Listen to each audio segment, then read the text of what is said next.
바울의 이름이 두 개가 있었다. 이건 맞는 거고요. 근데 사울은 일단 그 원래 사울 그리고 나중에 바울. 사울은 큰 자다라고 아까 제가 그 뜻이 그렇게 알려졌다 그랬는데 큰 자라는 뜻이 아니다라는 거예요. 구하다, 요청하다 그런 뜻. 사울 왕이 있잖아요. 그런 똑같은 뜻이고 이 사울은 이스라엘 사람들 지금의 그러니까 유대인의 언어 히브리어죠. 히브리 언어이고 그리고 안타까운 건 뭐예요? 예수님은 보이지 않잖아요. 그러니까 우리가 어떤 배움과 영향을 받는 사람은 어떤 사람들이에요? 내 주변에 있는 사람들, 지금 우리 주변에 있는 저와 여러분들, 내 주변에서 실제로 얼굴을 맞대고 있는 사람들, 그들 중에서 내가 본받거나 존경할 수 있는, 그리고 어렵고 힘들 때 의지할 수 있는 그런 스승 같은 사람이, 우리가 스승이라고 해서요, 여러분들이 생각하는 스승이 있다면 그 스승이라고 해서 결점이 없는 사람이 없잖아요. 무결점인 스승은 없어요. 분노가 우리를 갈라서게 하는 겁니다. 그리고 오늘날에는요, 분노가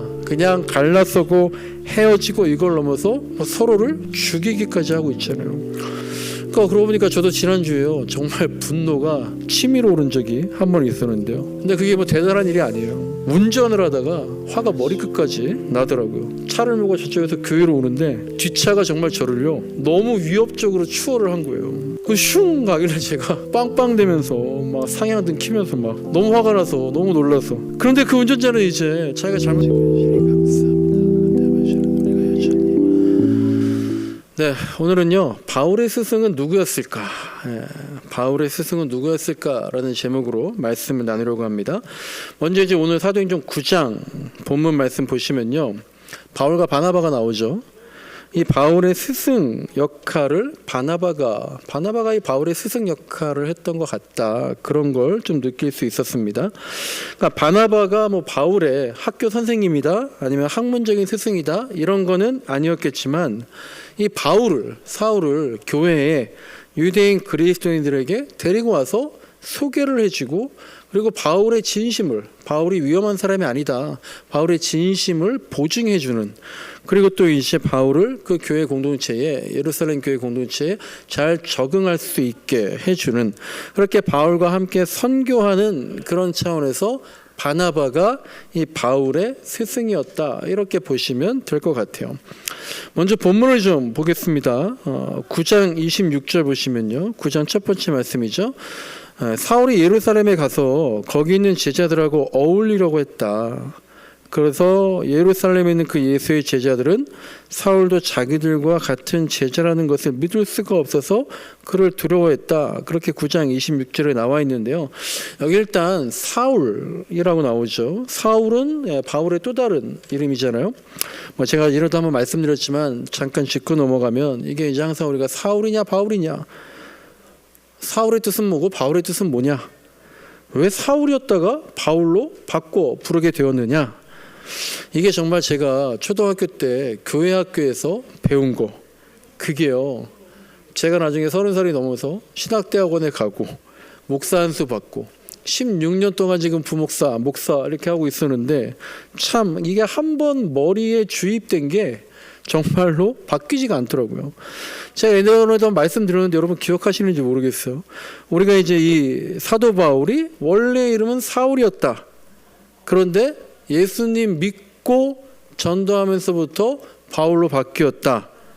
그리고 원래 이름인 사울은 큰 자라는 뜻이고, 나중 이름은 예수님 믿고 바뀐 나중 이름은 작은 자라는 뜻이어서, 바울이 예수님을 믿고 더 낮아지고 더 작아지고 그런 섬김과 겸손의 마음을 가지면서 이름을 바울로 바꾸게 된 거다. 이렇게들 이제 우리가 많이 알고 있는 거예요.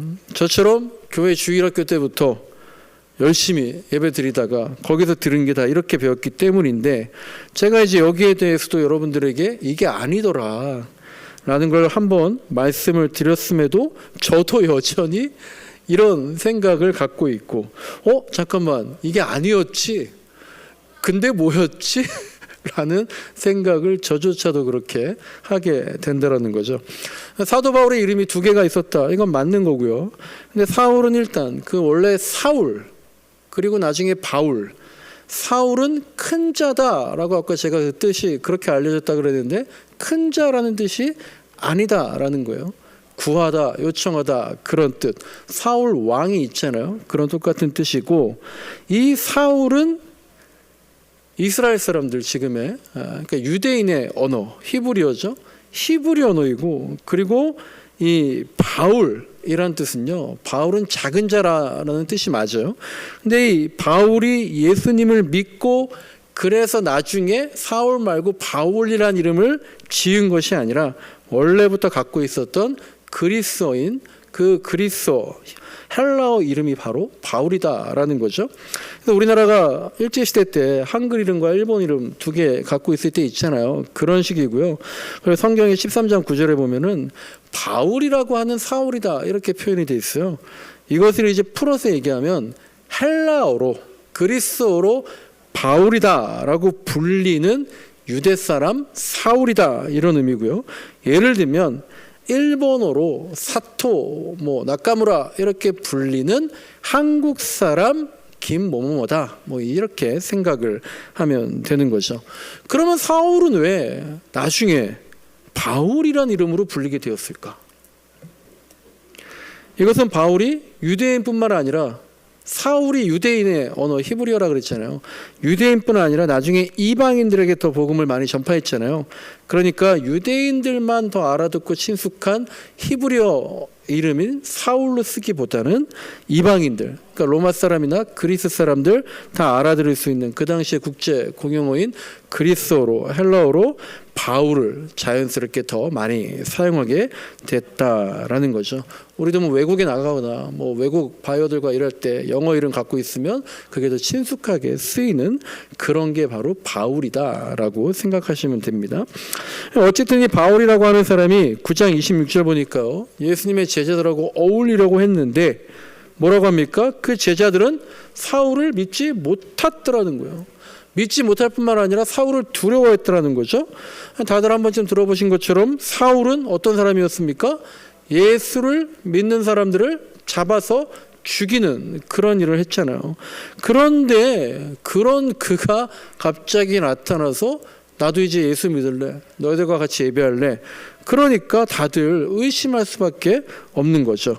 그래서 이 사울을 만약에 자기들이 모이고 있는 예배 공간, 초대교회의 공간에 데리고 온다면, 그런데 사울이 진짜로 회심한 줄 알았더니 그게 아니라 옛날에 하던 대로 그리스도인들, 기독교인들을 잡아서 죽이고 소탕하려고 지금 마치 언더커버 같이 그렇게 위장으로 잠입한 거라면 그야말로 큰일 날 일이잖아요.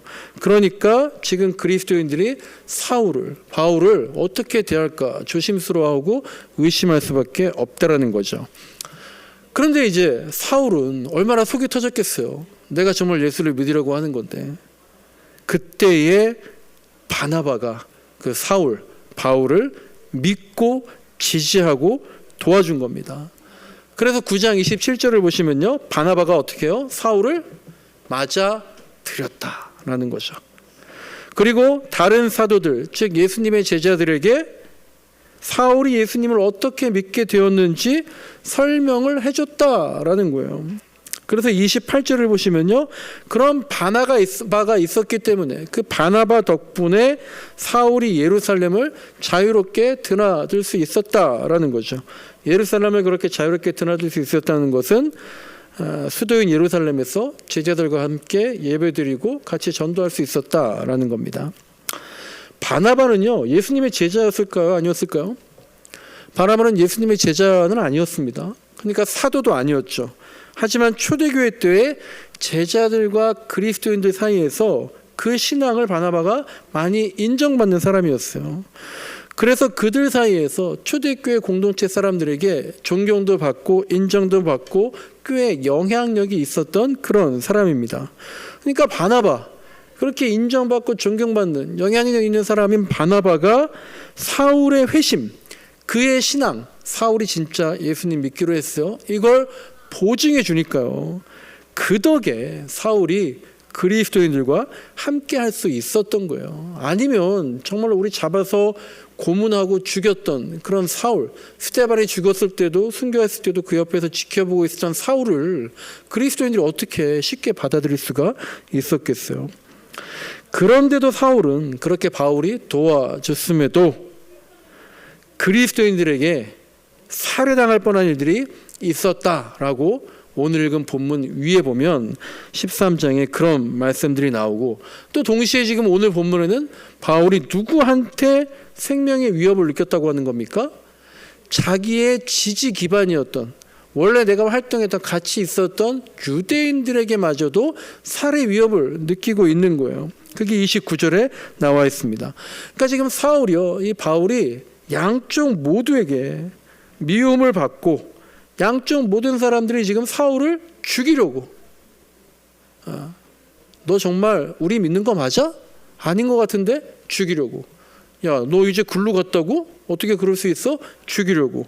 그렇게 위험한 상황에 처했을 때 도움을 줬던 것이 바로 바나바다라는 겁니다.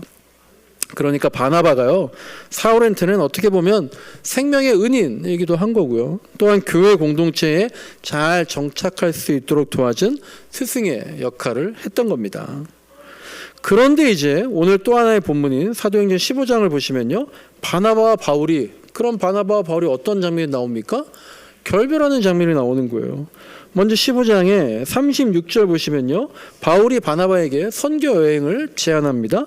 바울이 총 몇 번 선교 여행 갔나요? 3번을 갔는데 그 중에 2차 선교 여행을 떠나자고 지금 바나바에게 제안을 하고 있는 거예요. 그러니까 바나바도 좋다 그랬어요. 그런데 37절을 보시면 어떤 제안을 합니까? 마가라고 하는 요한도 데리고 가자, 그렇게 얘기합니다. 그런데 바울이 어떻게 해요? 그걸 거부합니다. 그게 38절에 나오는 거죠. 이게 왜 그러냐면, 이전에 지금이 2차 선교 여행 떠나자 그 상황이라 그랬잖아요. 근데 1차 선교 여행 때에 여기 나오는 마가라고 하는 요한이 밤빌리아라는 곳에서 갑자기 중도 이탈을 하고 혼자 독단적으로 결정해서 철수하는 일이 생겼어요. 선교 여행이 애들 장난도 아니고, 특히 당시 바울은요, 지금 우리처럼 뭐 언제 선교하고 전도하고 이게 아니라요, 바울은 이때요, 세상은 곧 망한다, 예수님 곧 오신다, 종말론적인 어떤 믿음을 가지고 내가 그러니까 하루라도 더 빨리, 한 곳이라도 더 많이, 한 사람이라도 더 그렇게 복음을 전하려고 애썼던 때인데, 그렇게 중요한 때에 이 마가 요한이라는 사람이 선교지를 무단으로 이탈을 했다라는 거예요. 그러니까 바울은 마가가 같이 선교할 사람이 아니라고 생각을 했겠죠. 마가는 왜 그랬을까? 성경에 그 이유가 나오질 않습니다. 그렇지만 이제 마가 요한이 아마 너무 힘이 들거나 앞으로 선교할 때 닥칠 상황들에 대해서 두려움을 느꼈을 수도 있다, 그런 의견도 있어요. 근데 이 마가 요한은요, 마가 하면 여러분 누가 생각납니까? 마가복음의 저자, 마가복음을 쓴 사람이 바로 이 마가 요한이에요. 근데 예수님이 잡혀가실 때에 마가복음에 보면 어떤 장면이, 유독 그 마가복음에만 있는 말씀이 하나 있는데요, 뭐냐면 어떤 청년이 알몸으로 도망쳤다라고 하는 그런 장면이 나와요. 그 청년이 바로 마가복음의 저자인 마가 요한 자신이었을 거다. 자기가 그렇게 도망갔던 거 좀 미안하고 죄송하고 회개하는 마음으로 그렇게 쓴 것 같다라고 하는 거죠. 그러니까 마가 요한이, 학자들이 그러니까 이런저런 것들을 보면서 종종 이렇게 중요한 상황에서 도망치고 회피하고 하는 그런 성향이 있었던 것 같다. 그러니까 마가 요한이 그 아까 밤빌리아에서 독단적으로 선교지 이탈한 거 아니냐, 이런 의견도 있고요. 또 하나의 의견은 이런 것도 있습니다. 마가가 바나바와 친척간이에요. 바나바가 마가의 삼촌입니다. 그런데 1차 선교 여행을 갔을 때 바나바와 바울과 마가가 어디로 갔냐면요, 구브로 섬이라고, 지금 뭐 키프로스 섬이라고 하는 거기에 선교를 갔는데, 거기는 바나바와 마가의 고향이에요. 그리고 이제 그 구브로 섬에서 전도하다가 저 끝에 있는 바보라는 곳에 이르러서 거기에서 구브로의 총독인 서기오 바울이라는 사람을 만나는데, 이 서기오 바울이라는 총독은 예수님 믿지 않는 이방인이었어요. 근데 지금 바울이나 바나바나 마가가 그런 사람들 전도하려고 떠난 거 아니에요. 그러니까 이제 만나게 돼서 전도하려는데, 이 총독 옆에는 마술사 엘루마라는 사람이 책사 같은 역할을 하고 있었습니다. 그러니까 총독이 바울의 말을 들을 때에 저거 믿으면 안 됩니다 라고 그렇게 옆에서 믿지 못하도록 방해하고 있는 거죠. 그러니까 바울이 그걸 보고 화가 나고, 화가 난 것뿐만 아니라 정말 이렇게 안타까워하면서 마술사 엘루마에게 저주를 합니다. 눈이 멀게 될 것이다. 그러니까 바로 이 마술사가 앞을 못 보게 되는 사건이 벌어진 거예요. 그러니까 이 서기오 바울이라는 총독이 자기 옆에서 바로 그런 일이 벌어지니까 어떻겠어요? 내 책사, 이 마술사가 얘기하는 신보다 바울이 말하는 신이 더 진짜 신인가 보다. 그러면서 예수를 믿게 되었고, 이 바울 때문에 예수님 가르침 받고 감동을 얻게 되는 거예요. 이게 이제 오늘 우리가 읽은 내용은 아니지만 사도행전 13장에 있는 내용인데, 이 사건이 기록된 바로 다음 내용이 뭐냐 하면 마가가 바나바와 바울을 떠나서 예루살렘으로 되돌아갔다는 거예요. 그래서 아마도 마가가 바울이, 나중에 들어온 바울이 자기 삼촌 바나바보다 더 인정을 받게 되면서, 그것도 어디에서? 자기와 삼촌의 고향인 어떤 자기의 나와바리잖아요. 거기에서도 바울이 인정받고, 그러니까 바울에 대한 시기와 견제가 생기고 바울을 중심으로 선교 정책이 이루어지는 걸 보고 불만을 가지면서 마가가 바울에게 시기하고 견제하는 차원에서 떠나간 거 아니냐, 그런 의견도 있습니다. 근데 어쨌든 간에 오늘 본문 여러분 가지고 계신 거기에 보면 15장에서 이제 시간도 좀 지나고 했으니까 2차 선교 여행 갔을 때는 1차 때 같이 갔던 마가를 다시 좀 데려가자, 삼촌인 바나바가 조카 마가를 그렇게 데려가자고 얘기하는 겁니다. 바나바는 그 이름의 뜻이 뭔지 아시나요? 바나바는 위로의 아들이라는 뜻이에요. 그러니까 마가가요, 자기 조카이기 때문에 챙기려는 것도 없지 않았겠지만, 마가가 처음에 바울을 교회 공동체에 데리고 왔을 때처럼요, 바나바가요, 바나바는 항상 그 위로의 아들, 좀 중재하고 사이를 좀 풀어주고 격려해주는 그런 성향이 좀 있었던 것 같아요. 그래서 바울과 마가라는 정말 선교에 꼭 필요한 두 사람이 다시 힘을 합치면 좋겠다라는 그런 생각이 있었을 것 같은, 저는 좀 그런 생각을 하는데요. 하지만 이 제안을 들은 바울이 어떻게 했습니까? 무책임한 마가, 혹은 공과 사를 구별하지 못하는 마가, 절대 데려갈 수 없다. 또 가서 무슨 사고를 칠 거냐고, 또 왜 우리를 어떻게 힘들게 할지 아냐고, 그러면서 이런 제안에 거절했을 뿐만 아니라 어떻게 했다는 거예요? 이 일로 바나바랑 심하게 말다툼을 하고 서로 갈라져서 따로 선교 여행을 가게 됐다라는 겁니다. 이게 이제 오늘 본문 내용인 거죠. 사도 바울은요, 다 아시듯이 기독교 역사에서 정말로 가장 중요한 역할을 한 사람이잖아요.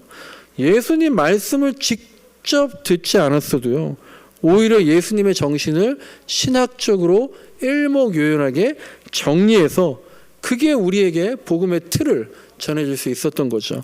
그리고 바울 때문에 지금의 이스라엘 유대인들, 거기에만 기독교가 머문 것이 아니라 로마와 지중해 일대로 번지면서 지금 우리에게까지 선교의 물결이 이어져서 우리에게도 구원의 길을 열어주게 한 사람이 바로 바울인 거예요. 그러니까 이런 위대한 일을 하기 위해서는 바나바와 같은 어떤 섬세한 성품보다도 어떤 과단성, 기획력, 결단성, 추진력, 이런 게 있는 바울과 같은 사람이 적합할 수도 있었겠죠. 그렇지만 그럼에도 제가 좀 아쉽게 느끼는 건, 바울이 자기의 인생을 완전히 새롭게 거듭나게 해주었던 신앙과 인생의 어떤 스승과도 같았던 바나바를 저버렸다라는 거예요. 그리고 아마도 바울은 죽을 때까지 따로 스승이라고 할 만한 사람이 누가 있었을까? 주변에 스승이 있었을까라는 생각이 드는 겁니다. 바울을 스승으로 삼은 사람들은 많겠죠. 그렇게 바울을 스승으로 삼은 동역자들은 바울 같은 스승이 내 옆에 있어서 다행이다라고 생각을 했겠죠. 그렇지만 정작 바울은 과연 스승이라고 부를 만한 사람이 예수님 말고 누가 있었을까라는 생각이 들어요. 바울에겐 예수님만 스승이었나? 물론 예수님 한 분만이면, 주님 한 분만이면 우린 충분하죠. 하지만 우리도 예수님을, 저와 여러분도 예수님을 나의 구원자이고 인생의 스승으로 여기지만 안타까운 건 뭐예요? 예수님은 보이지 않잖아요. 그러니까 우리가 어떤 배움과 영향을 받는 사람은 어떤 사람들이에요? 내 주변에 있는 사람들, 지금 우리 주변에 있는 저와 여러분들, 내 주변에서 실제로 얼굴을 맞대고 있는 사람들, 그들 중에서 내가 본받거나 존경할 수 있는, 그리고 어렵고 힘들 때 의지할 수 있는 그런 스승 같은 사람이, 그런 사람이 있어야 내가 버텨내고 성숙해 나갈 수 있는 거잖아요. 근데 바울한테 없었다가 아니라 누가 있었을까? 그런 사람이 진짜 누구였을까? 없지 않았을까 하는 생각이 든다는 겁니다. 나중에 바울은 누구하고도 싸웁니까? 베드로하고도 싸우잖아요.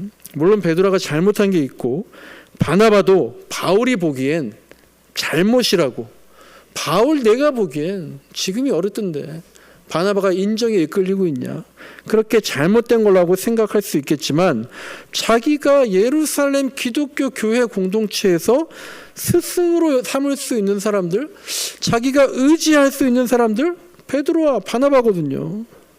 그런데 그들과 그렇게 다투고 척을 진 것이 바울을 정말 한쪽으로 홀로 외롭게 하지 않았을까 하는 안타까운 생각이 듭니다.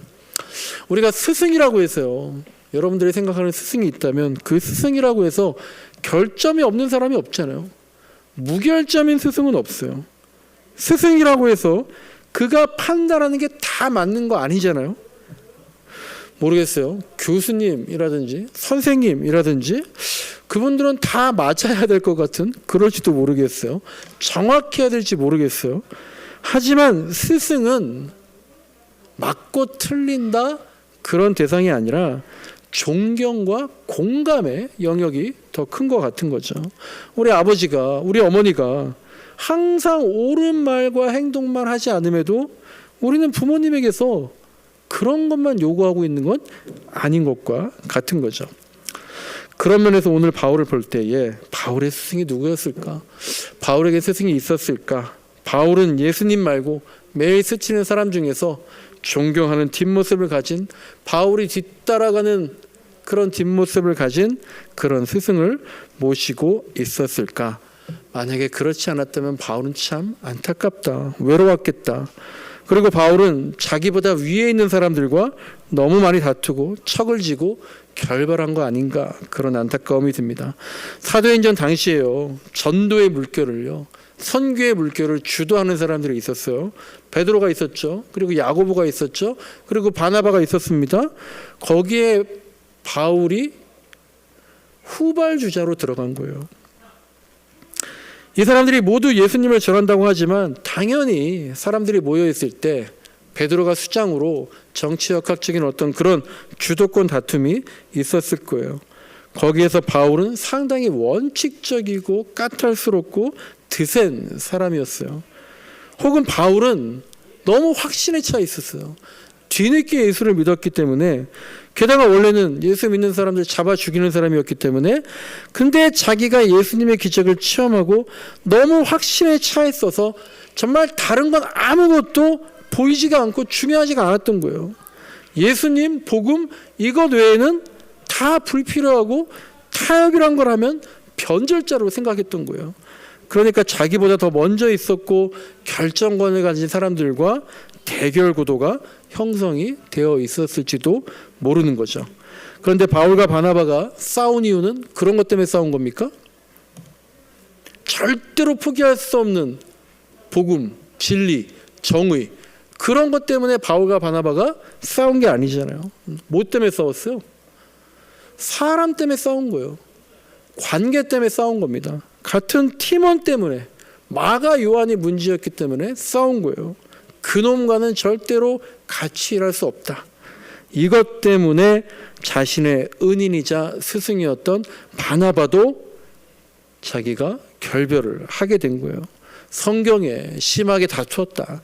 그래서 결국 갈라졌다. 이렇게 표현할 정도니까 상황이 얼마나 심각했겠어요. 분노가 우리를 갈라서게 하는 겁니다. 그리고 오늘날에는요, 분노가 그냥 갈라서고 헤어지고 이걸 넘어서 서로를 죽이기까지 하고 있잖아요.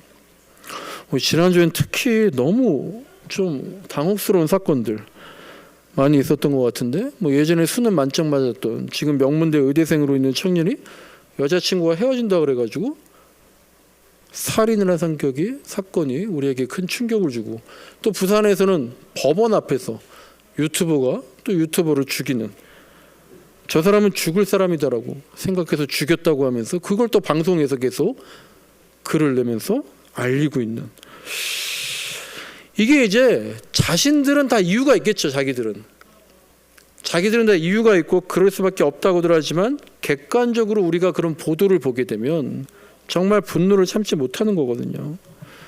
그러니까 그러고 보니까 저도 지난주에요, 정말 분노가 치밀어 오른 적이 한 번 있었는데요. 근데 그게 대단한 일이 아니에요.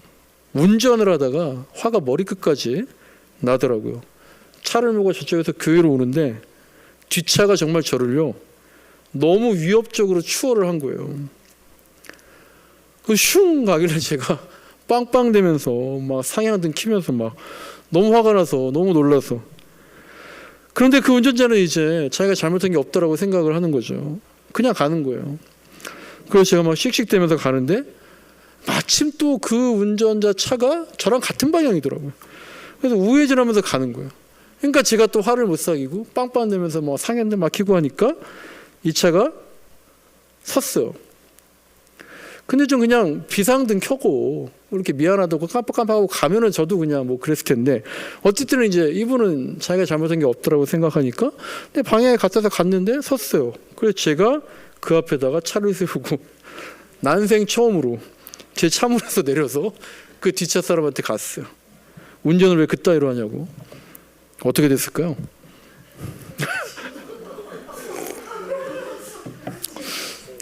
그 운전자분이 말씀을 되게 잘하시더라고요.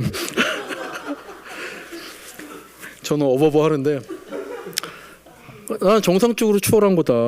그리고 지금 당신 보복 운전한 거다. 날 위협했다. 블랙박스에 다 찍혔다. 경찰에 신고하겠다. 당신 억울하냐? 나랑 같이 경찰서 가자. 저한테 이제 그러시는 거예요. 그 옆에 있는 연세 드신, 그때가 어버이날 전후여서 그런지 약간 그 노 부부도 이제 부모님도 계셨는데, 그분들도 이제 덩달아서 자기 자녀가 막 그렇게 저한테 막 신고한다고 핸드폰 들고 막 이제 자녀분 편을 들면서 그러시더라고요. 제가 그냥 어이가 없지만 됐다고 하고 돌아왔는데, 근데 이제 여러분, 이제 이게 다 그렇잖아요. 여러분은 제 편 들겠죠. 근데 사실 이제 교통사고 이런 상황들이 한 사람 말만 들어가지고는 알 수 없는 거잖아요. 그러니까 사실상 판단이 잘 안 될 수도 있는 거고, 진짜 만약에 경찰서까지 갔으면 제가 잘못한 거, 제가 착각하고 그런 걸 수도 있는 거겠죠. 근데 놀라운 건 그렇게 하고 제 차로 돌아왔어요. 차문을 열고 타려고 하는데요, 허리하고 허벅지요, 통증이 느껴지는 거예요. 다리가 풀려가지고 주저앉았다 이게 아니라 정말 순간적으로 허리가 삐끗하고요, 허벅지가 움찔해가지고 몸이 휘청하는 거예요. 마음의 분노가 몸으로 전달이 되는 거죠. 그러고 보니까 제가 이제 며칠 전에 라디오에서 그런 얘기 들었어요. 아주대학교 심리학과에 김경일 교수라는 분이 막 이런 얘기 하는데, 뼈가 부러지고 살이 찢겨지면 아프잖아요. 뇌가 그 통증을 느끼잖아요. 마음이 아플 때, 특히 사람들과의 관계 문제 때문에 힘들고 괴로울 때 이 뇌가 느끼는 통증이 뼈가 부러지고 살이 찢겨질 때랑 거의 같다는 거예요. 맞나요, 집사님? 그래요? 진짜 그렇다고 그러네요. 와, 그러니까 이 분노라는 게요, 이게요, 사람을 죽일 수도 있는 거고요, 또 나를 부러뜨리고 주저앉게 할 수도 있는 거죠. 이 바울과 바나바의 분노가 서로를 갈라서게 하고 아마도 그 일로 엄청난 고통이 있었을 텐데요, 이런 생각을 해봅니다. 예수님이 살아계실 때에는 예수님이 스승이었잖아요. 그를 따르는 제자들이 있었습니다. 지금 예수님은 어디 계세요? 우리 눈앞에 안 보이잖아요. 우리가 예수님을 가장 존경한다고, 예수님을 따르는 제자라고, 당연히 상당히 좋은 말이지만요, 어떻게 보면 안타까운 게 뭐냐 하면, 혹시 내가 예수님 외에는 다른 사람들은 인정하지 않을 정도로 교만하고 분노에 차 있지 않나. 그리고 내가 존경하던 스승의 혹시라도 결점이나 변절한 모습이, 사실 그런 일이 발견되면 너무나 괴롭고 절연하는 것이 어떻게 보면 올바른 거겠지만, 그럼에도 나중에 만약에 그분이 반성과 사과와 회개하게 되면 그다에는 내가 다시 그분을 스승으로, 제자로 만날 수는 없는지. 지금 바울 주변에 바나바와 마가가 있습니다. 오늘 말씀드린 그 마가 요한을 나중에 바울이 감옥에 있을 때 디모데한테 부탁을 하더라고요. 나한테 요긴한 사람이다. 나에게 마가를 좀 데리고 와라. 아마도 나중에 마가하고는 화해를 했던 것 같아요. 그런데 바울이 나중에 베드로를 다시 만났다더라, 바나바를 다시 만났다더라, 그런 기억은 없어 보이는 게 또 안타깝더라고요. 말씀을 정리합니다. 5월을 맞아서 지난주에는 가정에 대해서 말씀을 나눴고요, 오늘은 스승에 대해서 말씀을 나누는 겁니다. 우리에게 많은 스승이 있습니다. 책을 통해서도, 소문을 통해서도, 그리고 요새는 어디서 많은 스승이 있습니까? 유튜브 통해서 존경할 만한 스승 많이 만날 수 있죠. 근데 그렇게 다 어떻게 만나는 거예요? 간접적으로 만나는 스승들한테는요, 내 지금 상황이 어떻습니다, 이렇게 물어보고 조언을 들을 수가 없잖아요. 힘들잖아요. 그리고 그렇게 겉으로만 알게 된 스승은, 와, 저분 요즘에 뜨는데 보니까 정말 존경할 만하다, 내 마음의 스승으로 삼아야지. 근데 실제 삶에서 어떤 모습인지 우리가 잘 알 수가 없고, 나중에 실제의 모습이 드러날 때 우리가 또 얼마나 실망하고 그런 게 많이 있습니까? 부디 정말로 우리 주변에 얼굴과 얼굴을 맞댈 수 있는, 그래서 내 마음을 다 털어놓을 수 있는 그런 스승을 많이 만날 수 있기를 간절히 소망합니다. 그리고 우리들도요, 제가 여러분에게 그냥 성경을 가르치는 그냥 선생일 뿐이 아니라 존경받는 스승이 되기를 저도 노력해야죠. 또한 여러분은 저한테, 그리고 우리 서로에게 인생을 느끼게 할 수 있는 그런 스승이 되어서 우리가 그렇게 서로 노력하고 서로 존경하고 서로 배울 수 있는 그런 스승과 제자, 그런 관계로 동행해 나가는 귀한 공동체가 될 수 있기를 간절히 소망합니다.